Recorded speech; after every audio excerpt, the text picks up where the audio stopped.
The heavy, metallic thud of the judge's gavel echoed through the packed Seoul courtroom like a gunshot. It was a sound that carried the weight of a death sentence, cutting through the suffocating silence. "Life imprisonment approved," Chief Judge Yoon announced, his voice devoid of mercy. He didn't just read a verdict, he signed the death warrant of an empire. In the second row of the gallery, Chairman Choi didn't bother hiding his triumphant smirk. Across the room, corrupt politicians and rival syndicate bosses exchanged subtle, vindictive nods. The legendary Kang Min-Jae was finally caged. The Dragon of Seoul had fallen, and his vast multi-billion-dollar empire was now nothing more than a carcass waiting to be torn apart by vultures. Through it all, Kang Min-Jae sat perfectly still. At 40, his sharp, masculine features remained as unreadable as carved marble. His broad shoulders were square beneath his tailored black Italian suit, his jet-black hair immaculately parted. He didn't look at his enemies. His piercing dark eyes remained fixed ahead, accepting his fate not with defeat, but with the quiet, chilling dignity of a king who knew his time had come. He had lived by the sword. He always knew he might perish by the law. Then, the heavy double doors at the back of the courtroom burst open. The sudden intrusion shattered the somber atmosphere. Security guards lunged forward, but stopped dead in their tracks. Walking down the center aisle, completely unfazed by the sea of cameras and hostile glares, was a breathtaking, young black woman. She wore an impeccably tailored ivory pantsuit that sharply contrasted with the dark, oppressive wood of the courtroom. Her rich mahogany skin practically glowed under the harsh fluorescent lights, and her long, voluminous natural curls were pinned back in a sophisticated, elegant style. She carried a single sleek leather briefcase, walking with a graceful, statuesque posture that instantly commanded the entire room. It was Amara Okoye. Min-Jae's hands tightened almost imperceptibly against the defense table. For the first time in the entire trial, a flicker of genuine emotion, a protective, terrifying panic, crossed his stoic face. Why was she here? He had ordered his men to keep her away. Amara didn't look at the guards. She kept her expressive, dark brown eyes locked entirely on the man everyone else called a monster. To the world, he was a ruthless Mafia boss. To her, he was the man who had given her a name, a home, and a future. She stepped past the bar, stopping directly before the bench. "Your Honor," Amara said, her voice dropping like a cool, calm anchor into the chaotic room. It was smooth, precise, and entirely persuasive. "The prosecution's star witness has lied under oath. I have the unredacted offshore bank logs, the wiretaps, and the subornation records to prove it." Judge Yoon scowled, his face twisting. "This trial is concluded. Execution of the sentence begins immediately. Not under Article 321 of the Criminal Procedure Code." Amara countered flawlessly, slamming her briefcase onto the table with a crisp, authoritative snap. "I am placing a formal motion for an emergency stay of execution based on newly discovered exculpatory evidence. You have exactly 72 hours to review these files, Your Honor, and the countdown starts right now." No one in that stunned courtroom knew the impossible truth. 15 years ago, Min-Jae had found a starving 8-year-old girl under a freezing bridge and saved her. They were about to realize she had spent her entire life preparing to save him. The freezing December rain of Seoul bit through Kang Min-Jae's coat, but the blood on his knuckles felt hotter than fire. He was only 25 then, a rising lieutenant in the syndicate, and he had just spent the last 3 hours finishing a brutal, ungodly turf war in the underbelly of Mapo. His chest heaved in the neon-lit alleyway as he wiped his blade, his loyal advisor, Han, whispering urgently behind him about securing the perimeter. The world around Min-Jae was a meat grinder of ambition and violence. and he was quickly becoming its apex predator. Turning away from the carnage, Min-Jae cut through the shadows toward Hangang Bridge, seeking the quiet of the roaring river. That was when he heard it, a faint, ragged gasp beneath the massive concrete pillars. Han immediately reached for his firearm, but Min-Jae raised a single leather-gloved hand, silencing him. He stepped into the darkness beneath the bridge, the beam of his flashlight cutting through the smog. There, shivering violently against a freezing concrete wall, was an 8-year-old black girl. She was devastatingly small, her rich mahogany skin pale from starvation, her clothes soaked to the bone. She wore a torn backpack, and her tiny, trembling hands were wrapped fiercely around a ragged, one-eared teddy bear. But as the bright light hit her face, she didn't cry. She didn't beg. Instead, she bared her teeth, her expressive, dark brown eyes flashing with a lethal, primal defiance that stopped the young Mafia boss dead in his tracks. She looked like a wounded cub ready to tear apart a tiger.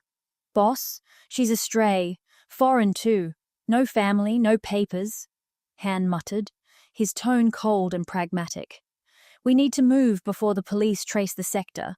Leave her. She won't survive the night anyway." Min-Jae didn't move. He stared into those fierce, unbroken eyes. In a world full of men who bowed to him out of fear, this starving child, who had absolutely nothing, looked ready to fight him for her life. He recognized that look. It was the same look he had possessed before the streets tried to swallow him whole. Slowly, deliberately, Min-Jae knelt in the freezing mud, ruining his expensive suit. He didn't reach for her teddy bear. He simply extended his hand, palm upward, leaving the choice entirely to her. "If you stay here, you die," Min-Jae said, his deep voice remarkably calm amid the howling wind. "If you come with me, I will ensure no one ever makes you afraid again." Amara stared at his hand, then up at his unreadable, handsome face.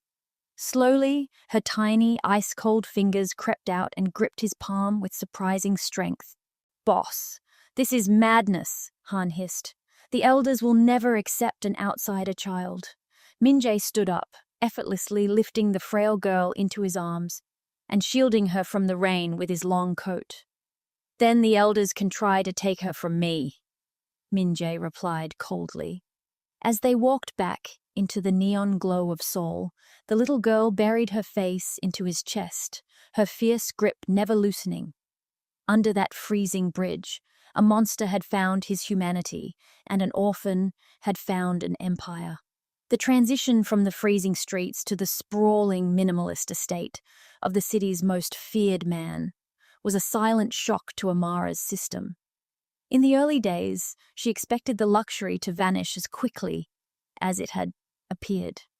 She slept, with her one-eared teddy bear pressed tightly against her chest, her dark brown eyes tracking every shadow that crossed her bedroom door. But the violence she anticipated from a Mafia household never breached her walls. Instead, she found a discipline that was almost monastic. When she turned 12, fascinated by the silent, lethal men who stood guard at the compound gates, Amara approached Min-Jae in his study. She asked him to teach her how to shoot a gun, wanting to be useful to the empire that fed her. Min-Jae didn't raise his voice, but the sudden drop in temperature in the room was palpable. He calmly closed the ledger on his desk, walked over to her, and gently pried the heavy iron paperweight from her curious hands. "The men who carry guns for me are easily replaced, Amara," Min-Jae said, his piercing dark eyes locking onto hers with absolute gravity. "A bullet can be stopped by a wall, but a brilliant mind, it can dismantle a country from the inside. I did not pull you from the mud to make you a soldier. I took you in to give you the world." The next morning, her training began, but there were no weapons. Instead, her room was flooded with leather-bound books on corporate law, international finance, and complex political history. Min-Jae became her tutor. Over endless cups of traditional tea, he taught her how to read people, how to spot an enemy's weakness before they realized they had one, and how the Korean legal system was often a deadlier battlefield than any alleyway in Mapo. He taught her that true power did not lie in the loud pull of a trigger, but in the quiet, absolute control of a room. Amara absorbed it all like a sponge.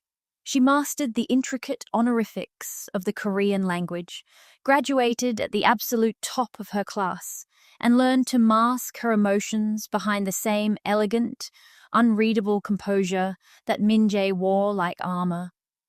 But as she grew into a statuesque, strikingly beautiful young woman, she also grew observant. She saw the scars Min-Jae hid beneath his tailored Italian suits. She heard the quiet betrayals whispered by rival syndicates. She realized that while Min-Jae was busy building a flawless, legitimate future to shield her from the darkness of his world, his own back was entirely exposed to the wolves.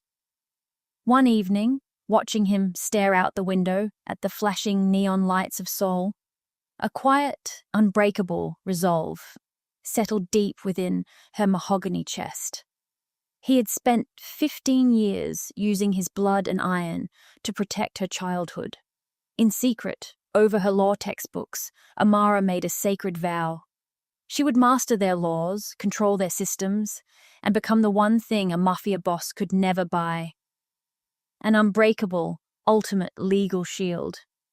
The illusion of peace shattered on a crisp autumn evening when the sirens began to wail. It wasn't the sound of low-ranking precinct cruisers, but the synchronized heavy rumble of the Supreme Prosecutor's Office tactical vans. Within minutes, the immaculate gates of Min-Jae's compound were breached. Dozens of armed federal agents flooded the courtyard, led personally by Senior Prosecutor Park, a man whose career had been bought and paid for by Chairman Choi. Min-Jae didn't flinch. He stood at the top of his marble staircase, perfectly composed in a charcoal grey suit, calmly fastening his luxury watch. Below him, his loyal lieutenants reached into their jackets for their firearms, their muscles coiled like springs, waiting for a single nod from their boss to turn the foyer into a bloodbath. "Stand down," Min-Jae commanded. His deep voice wasn't loud, but it carried an absolute authority that froze every gun in its holster. He walked down the stairs with a slow, deliberate grace, his piercing dark eyes fixed on the smug prosecutor holding an arrest warrant. The charges were absurdly grand: state treason, multi-billion-won corporate embezzlement, and orchestrated assassinations. It was a masterpiece of legal fiction, a massive conspiracy woven by Chairman Choi and a corrupt coalition of politicians to decapitate Min-Jae's empire in a single blow. Simultaneously, across Seoul, every bank account tied to his legitimate enterprises was being frozen, and his legitimate businesses were raided. The trap had been sprung with terrifying, bureaucratic precision. As the agents stepped forward to clamp heavy steel handcuffs around Min-Jae's wrists, Han, his oldest advisor, rushed to his side, his voice trembling with panic. "Boss, this is a setup. They've rigged the entire justice system against us. I need to call Amara. She's the only one who can navigate this level of—" "No," Min-Jae interrupted, his voice dropping to a harsh, protective whisper. His unreadable expression fractured for a split second, revealing a raw, paternal terror. "You leave Amara out of this." "But boss, Choi will destroy everything you built by midnight," Han pleaded. "I built an empire to give her a clean future, not to drag her down into my grave," Min-Jae hissed, his grip tightening as the guards pulled him toward the door. "She is an elite attorney. She has a pristine life ahead of her. If she steps into this courtroom, Choi's wolves will shred her reputation and her life. I forbid it. Do not call my daughter." Min-Jae was led out into the flashing red and blue lights, his head held high as the cameras of the press, tipped off by Choi, blinded him. He walked into the storm willingly, prepared to take the fall and face a lifetime in a concrete cell, comforted by the one thought that mattered. Amara was safe, far away from the mud. He had no idea that the little girl he had rescued from the rain had already seen the news flash across a television screen halfway across the world, and she was already boarding a flight back to Seoul. The glass-walled boardroom on the top floor of the Kang Corporation headquarters smelled of stale tobacco and desperation. With Min-Jae locked in a high-security holding cell and the state freezing every asset tied to his name, the syndicate was bleeding out. Panic had turned the hardened Mafia lieutenants into brawling wolves. Fists slammed against the mahogany table as old capos argued over which territories to liquidate and who should take the crown before Chairman Choi's men wiped them off the map. Han stood at the head of the table, hoarse from shouting, entirely powerless to stop the impending mutiny. Then the double glass doors swung open. The shouting died instantly. A heavy, stunned silence blanketed the room as Amara Okoye walked in. She looked magnificent, carrying herself with an intelligence and poise that instantly commanded respect. Striding past the line of scarred, heavily tattooed men, she bypassed the empty seats and walked straight to the head of the table, occupying the exact spot where Min-Jae usually sat. She didn't wait for permission. She placed her leather briefcase on the polished wood with a sharp, authoritative snap that echoed like a gunshot. "Who the hell let the kid in?" a senior capo growled, his hand instinctively dropping toward his jacket. "This is a war room, girl. Go back to your books." Amara didn't flinch.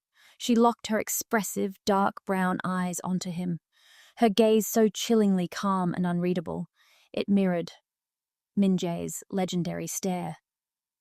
"If you touch that firearm, Jinwoo, I will have the Financial Supervisory Service audit your offshore dummy corporation in Macau by noon. And considering you've been skimming 5% off the Busan shipping docks, I doubt you'll survive the week." The capo went pale, slowly pulling his hand away from his jacket. "My father built this empire on discipline, strategy, and loyalty," Amara said, her voice dropping like a cool steel anchor into the chaotic room. She leaned forward, resting her hands on the table, her rich mahogany skin glowing under the recessed lights. "Right now, you are acting like vultures waiting for a lion to die. But Kang Min-Jae is not dead, and I am not a kid. I am his chief legal counsel, and as of 5 minutes ago, I have assumed power of attorney over all remaining holdings." "The assets are frozen, Amara," Han said softly, his voice a mix of awe and anxiety.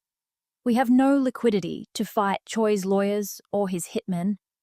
Choi froze the primary corporate accounts, not the international maritime trust funds I structured for this family 3 years ago," Amara countered flawlessly, throwing a binder of encrypted routing codes onto the table. "There is $50 million sitting in a Swiss account, untouched. We have the capital. We have the strategy. What we need is your absolute obedience." She stood tall, her graceful, statuesque figure radiating an undeniable authority. "You will not fight in the streets. You will not give the prosecutors an excuse to bury my father. You will fall in line, protect our perimeters, and let me do what I was raised to do. I am going into that courtroom to bring the king back. Who is standing with me?" One by one, the hardened men who had once looked down on the orphan girl bowed their heads in absolute submission. The lone wolf had stepped up, and she had just taken the alpha's throne. The air inside the grand courtroom of the Seoul Central District Court was thick with anticipation. The gallery was packed to the brim with journalists, corrupt politicians, and rival syndicate members, all eager to witness the final execution of Kang Min-Jae's empire. At the prosecution table sat Senior Prosecutor Park, the nation's most ruthless legal assassin, looking smugly at his freshly printed opening statements. But when the defense bench opened, The room shifted. Amara Okoye took her place, completely unfazed by the dozens of camera lenses, capturing her elegant, statuesque posture and her calm, radiant demeanor. Min-Jae sat beside her, his sharp, masculine face hardened in a mask of silent fury. He didn't care about his own fate, but seeing his daughter standing in the line of fire made his piercing dark eyes burn with a terrifying intensity. He wanted to tell her to leave, to run, but Amara merely reached over, briefly placing her warm hand over his cold, cuffed wrist. Her touch was brief, but it carried the strength of a lifetime of devotion. "Trust me," her expressive dark brown eyes whispered. Prosecutor Park stood first, delivering a theatrical, booming opening statement that painted Min-Jae as a lawless monster who had embezzled billions through shell companies to fund illicit operations. He confidently projected massive financial spreadsheets onto the courtroom screens, pointing to a complex web of transactions tied directly to Min-Jae's signature. The media typed furiously. The case seemed open and shut. When it was Amara's turn, she didn't walk to the podium with papers. She stood with absolute, breathtaking poise, her voice ringing out like a crystal bell in the cavernous room. "The prosecution has presented a masterpiece of fiction, Your Honor," Amara began, her calm, persuasive tone immediately captivating the room. With a crisp flick of her wrist, she brought up her own digital files onto the screens, overlaying them directly against Park's evidence. Prosecutor Park claims these wire transfers occurred through the Alpha Centauri Maritime Fund between 2023 and 2025. However, if the court looks at the global SWIFT banking ledger, the Alpha Centauri Fund was liquidated in late 2022.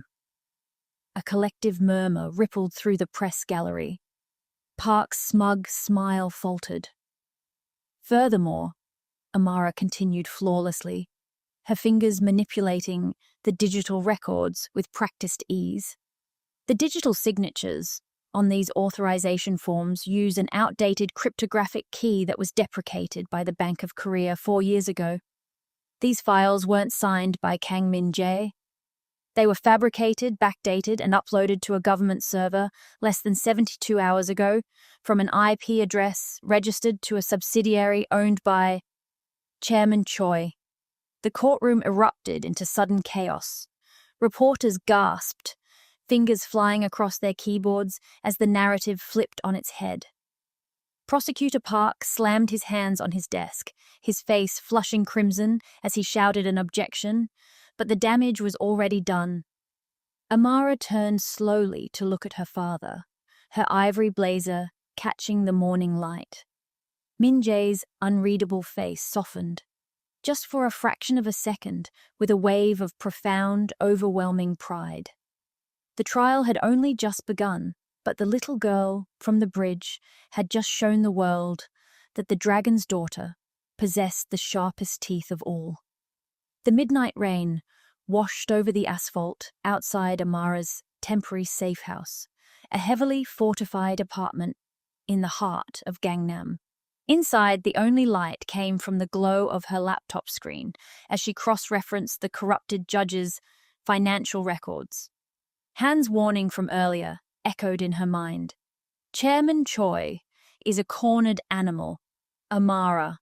He won't play by the rules anymore. Suddenly, the power cut. The apartment plunged into absolute darkness. Through the floorboards, the muffled, heavy thud of silenced gunshots shattered the quiet. Chairman Choi's hitmen had bypassed the building's security. Outside her door, the rapid, chaotic scuffle of Min-Jae's loyal bodyguards fighting to hold the perimeter bled through the walls. Shouts tore through the hallway, followed by the heavy crash of a body hitting her front door. The lock groaned, the wood splintering as the weight of an intruder pressed against it. Amara didn't scream. Her heart hammered against her ribs, but her mind, trained by 15 years of Min-Jae's rigorous discipline, remained ice cold. Intelligence over violence. She knew she couldn't outfight professional assassins, but she could outthink them. Grabbing her leather briefcase, she rushed into the kitchen. The door handle to the apartment clicked and began to turn. Slipping off her heels, she quietly climbed onto the marble countertop, reaching up to push open the narrow ventilation shaft she had mapped out the day she arrived. The front door kicked open. Two men in tactical gear and night vision goggles swept into the dark apartment, their weapons raised. Amara, squeezed into the shadows of the ceiling alcove, quietly pulled her phone from her pocket. Moving with deliberate precision, she remotely activated the smart home kitchen appliances through a localized Bluetooth app. Instantly, the espresso machine screeched to life, and the digital oven preheating alarm blared at maximum volume. The sudden piercing noise disoriented the hitmen. They whipped their weapons toward the kitchen counter, firing wildly into the dark cabinets. Using the loud distraction, Amara slid down the emergency fire exit pipe, hidden behind the kitchen pantry, dropping quietly into the dark alleyway below. Rain drenched her silk blouse as her bare feet hit the wet pavement, but she kept her grip, tightening around the briefcase. Out of the shadows, a sleek black sedan screeched to a halt in front of her. The door flew open, revealing Han, his face bruised and his firearm drawn. "Amara, get in!" he roared. She lunged into the back seat as the car accelerated away, bullets sparking off the reinforced rear glass. Han looked back at her through the rearview mirror, his voice breathless with panic. "We need to get you out of the city. We'll hide you in Incheon. The trial is too dangerous now." Amara wiped the rain from her forehead, her dark brown eyes flashing with the exact same lethal defiance she had possessed as an 8-year-old under the bridge. She opened her briefcase, checking to ensure the trial documents were dry. "We aren't going to Incheon, Han," Amara said, her voice dropping like a cool steel anchor. "Find me a dry suit. Court opens in exactly 6 hours, and I am not keeping my father waiting." The scent of damp wool and old paper hung heavy in the courtroom gallery as the afternoon session commenced. Amara sat at the defense table, her posture immaculate despite the bruising events of the previous night. She adjusted her fresh blazer, her eyes fixed on the double doors. This was the moment. She was calling Director Kim, Min-Jae's head of logistics, and the only man who could testify to the precise manipulation of the syndicate's shipping manifests by Chairman Choi's shell companies. Kim was their star witness, the final domino. But when Director Kim walked through the doors, he didn't look at Amara. His head was bowed, his face pale and slick with sweat. As he took the oath, Amara stood with calm confidence. "Director Kim, please state for the court who authorized the fraudulent financial transfers on October 14th. Kim swallowed hard, his hands trembling against the wooden witness box. He glanced briefly toward the back of the room, where one of Chairman Choi's top lieutenants sat, subtly adjusting a luxury watch, a silent, terrifying signal that Kim's family had been compromised. "It was Kang Min-Jae," Kim whispered, his voice cracking. "He ordered it all. The documents the defense presented earlier, they were fabricated by Miss Okoye to protect him." A collective gasp sucked the air out of the courtroom. The gallery erupted into a frenzy of frantic whispering. Amara froze, her dark brown eyes widening as the betrayal struck her like a physical blow. Beside her, Min-Jae's jaw tightened into a rigid, dangerous line. He didn't look at Kim. His piercing eyes immediately flew to Amara, a profound, protective panic flashing through his features. He knew what this meant. This wasn't just a lost witness. It was a trap designed to destroy his daughter. Before Amara could speak, Prosecutor Park leaped to his feet, a predatory grin splitting his face. "Your Honor, the defense has introduced falsified evidence into a capital trial and suborned perjury. This is a severe violation of legal ethics and state law." Chief Judge Yoon, his expression hardening into cold malice, slammed his gavel repeatedly. The echoes cut through the room like thunder. He glared down at Amara, his voice dripping with venom. Ms. Okoye, this court will not tolerate the manipulation of justice, Judge Yoon barked. Not only is this witness's testimony stricken from the record, but I am referring your conduct to the Korean Bar Association for immediate, permanent disbarment. Furthermore, you will face formal criminal charges for tampering with state evidence. The world seemed to slow to a torturous crawl. The cameras flashed blindingly in Amara's face, catching the sudden heavy weight of total despair settling into her chest. The airtight defense she had spent her entire life building was crumbling into dust. Her assets were locked, her witness had turned, and now her own license, the very shield she had forged to save her father, was being stripped away. For the first time since she was a child under the bridge, the cold, suffocating darkness of helplessness closed in around her. The blinding flash of media cameras felt like a firing squad. But within the suffocating weight of total despair, something ancient and unbroken snapped awake inside Amara. She looked at Min-Jae. Even facing a lifetime in chains, his piercing dark eyes held no fear for himself, only a deep, sorrowful devotion for her. Intelligence over violence, his silence reminded her. She took a slow, deep breath, her statuesque figure straightening as she unlocked her laptop. She didn't look at the trembling Director Kim, nor the smug Prosecutor Park. Instead, she looked at the man, pulling the strings from the bench, Chief Judge Yoon. Your Honor, if I am to face disbarment, Amara's voice rang out, dropping like a cool steel anchor into the chaotic room. Then I request the court log my final exhibit into the permanent record. Denied, Judge Yoon barked, slamming his gavel. The defense is dismissed.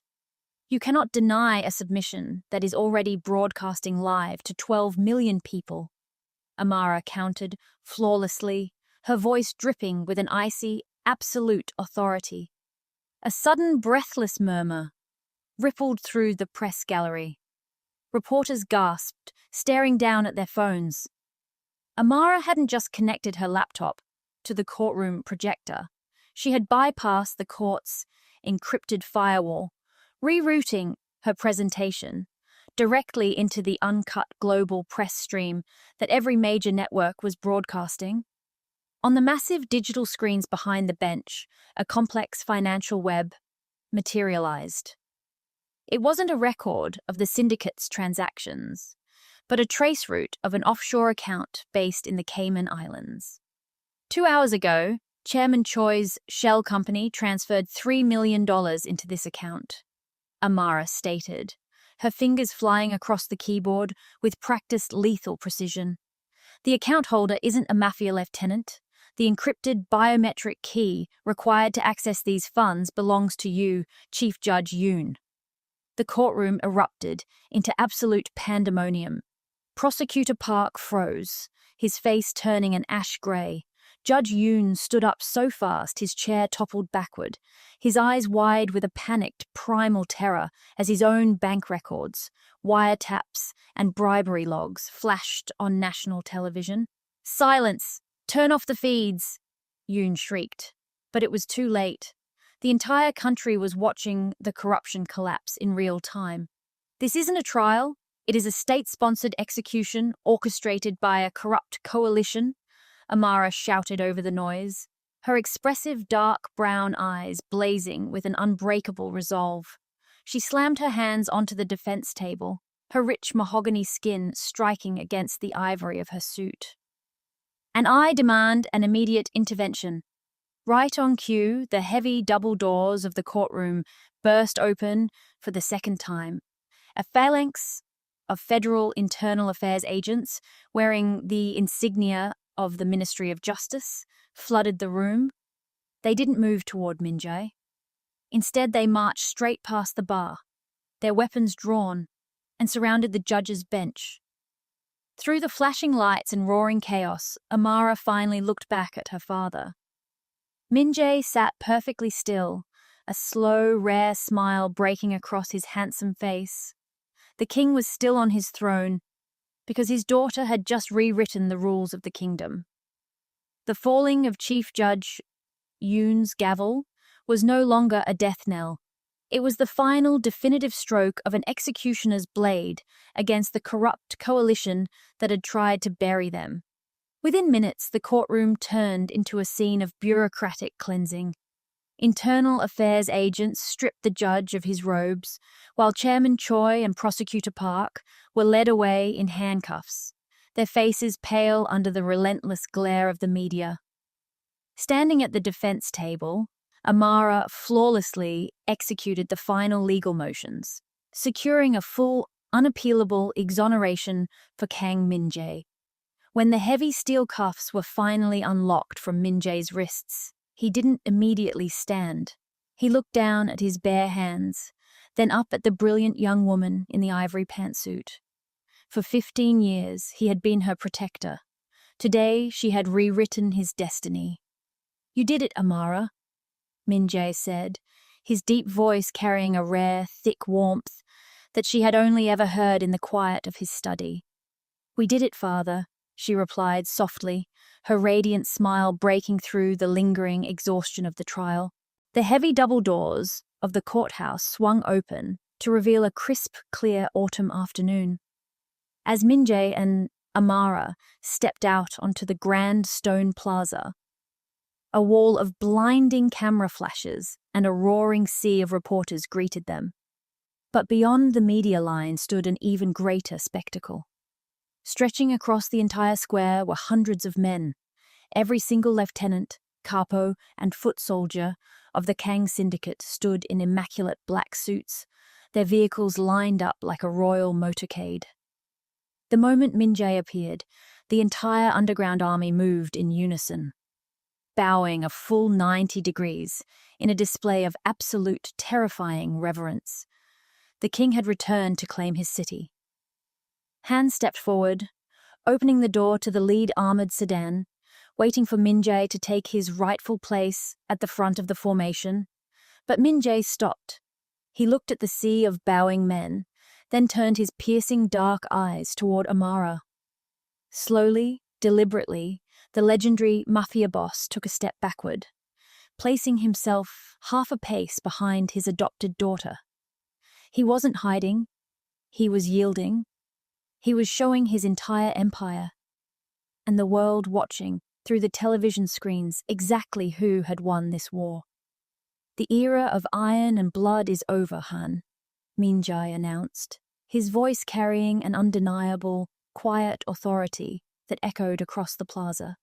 "From this day forward, we rule through the system we once defied." And she holds the keys. Amara looked at her father, seeing the profound, overwhelming pride shining in his unreadable eyes. She didn't hesitate. Lifting her chin, her statuesque figure radiating a fierce, calm confidence, she took the lead. She walked down the courthouse steps, her rich mahogany skin glowing in the sunlight, stepping into a new era where the empire would no longer hide in the shadows. They would rule through absolute law, undeniable power, and an unbreakable bond that had begun under a freezing bridge.